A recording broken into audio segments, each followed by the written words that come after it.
নিয়ন্ত্রণ আইন আছে, মাদক নিয়ন্ত্রণ অধিদপ্তর আছে।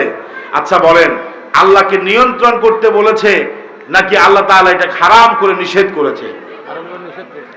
সুতরাং নিয়ন্ত্রণ মানে হলো বেশি খাওয়া না, কম খাও, ঠিক কিনা? আচ্ছা বলেন, আপনার এক বোতল মদ খেলে পরে যেই গুনাহ, যদি কেউ এক ফোঁটা মদ খায়, মাদক সেবন করে, গুনাহ কি কম হবে না সমপরিমাণ গুনাহ হবে? আমার সাথে একটু কথা বলতে হবে। আমার পাশে আমার এক প্রিয় ভাই, আমার কলিজার টুকরা বড় ভাই, আমার টুমছর মাদ্রাসাতে যিনি পড়েছেন, আমিও একই মাদ্রাসায় পড়েছি। আলহামদুলিল্লাহ, অত্যন্ত বড় মাপের একজন আলেমকে আমি পাশে পেয়েছি। এই জন্য আমি আশা করছি ইনশাল্লাহ আপনারাও আমার সাথে রেসপন্স করবেন। আমার ভাইয়েরা, সম্মানিত দ্বীনি ভাইয়েরা, বলেন, এই যে মাদক নিষেধ করেছেন আল্লাহ 1450 বছর আগে, হারাম করেছেন আল্লাহ, যেটা হারাম করে পৃথিবীর কোন প্রেসিডেন্ট, কোন রাষ্ট্রপ্রধান এটাকে হালাল করতে পারে না, ঠিক কিনা? আরো জোরে বলেন, ঠিক কিনা? আমার এই দেশের মধ্যে মাদক এখনো জারি আছে।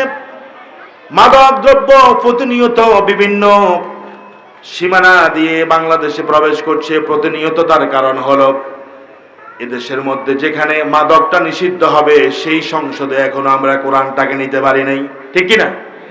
এই সাউন্ড বাড়বে। আমার ভাইয়েরা, স্বাধীনতার পর থেকে 53 বছর অতিক্রম করেছি আমরা। এই 53 বছরে কত মাহফিল হলো, কত সেমিনার হলো, সিম্পোজিয়াম হলো। মসজিদের মিম্বার থেকে খতিব সাহেবরা বজ্র কণ্ঠে মাদকের বিরুদ্ধে কথা বলেন। মাদক বন্ধ হয় না, মাদককে নিয়ন্ত্রণ করা যায় না, কোনোভাবে মাদককে নির্মূল করা যায় না। তার কারণ হলো, যেই সংসদে মাদকটাকে নিষিদ্ধ করা হবে, আইন পাস করে নিষিদ্ধ করা হবে, সেই সংসদে কোরআন না থাকার কারণে কোরআনের প্রতিনিধিরা সেখানে না থাকার কারণে কেউ বিল উপস্থাপন করে না, বিল পাস হয় না। এজন্য মাদক যদি নির্মূল করতে হয়, আল্লাহর কোরআনটাকে সংসদে নিতে হবে, ঠিক কিনা? আওয়াজ দেন নাই, আপনারা মনে হয় বুঝেন না। আমার কথা কি বুঝেন? আমি তো আপনাদের লক্ষ্মীপুরের সন্তান, আপনাদের কাছের মানুষ। যতদিন পর্যন্ত পার্লামেন্টে কোরআনের আইন চালু না হবে, ইসলাম যতদিন প্রতিষ্ঠা না হবে, মাদক বন্ধ হবে না, ঠিক কিনা? গতকাল আমার এলাকায় এক মাদক চোরাকার বাড়ি, মাদক বিক্রি করে, তাকে ডিবি ধরে নিয়ে গেছে। তো অনেকেই বলছে আলহামদুলিল্লাহ, একজনে বলতেছে আলহামদুলিল্লাহ বলার কিচ্ছু নাই, কারণ এই রাস্তা দিয়ে সে গ্রেফতার হয়েছে, পিছনের রাস্তা দিয়ে আবার বের হয়ে যাবে, ঠিক কিনা? কথা বুঝুন না এখনো?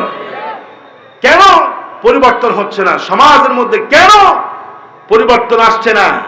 কারণ যারা আইন প্রণেতা, যারা প্রশাসনের মধ্যে আছে, এদের মধ্যে দুর্নীতিবাজ, ঘুষখোর অফিসার থাকার কারণে এক জায়গা দিয়ে অপরাধী ঢুকে আরেক জায়গা দিয়ে অপরাধী বের হয়ে যায়, ঠিক কিনা? ওই যে আমার এক পরিচিত ব্যক্তি ঘুষ খাওয়ার অপরাধে 3 বছরের জেল হয়েছে। বলেন কয় বছরের? সবাই কন্যার ভাই, কয় বছরের? যারা বলেন না এরা তো ভালো শ্রোতা হতে পারলেন না। সবাই বলেন কয় বছরের? 3 দিন যাইতে না যাইতে দেখতেছি রাস্তা দিয়ে বুক ফুলায় হাঁটতেছে।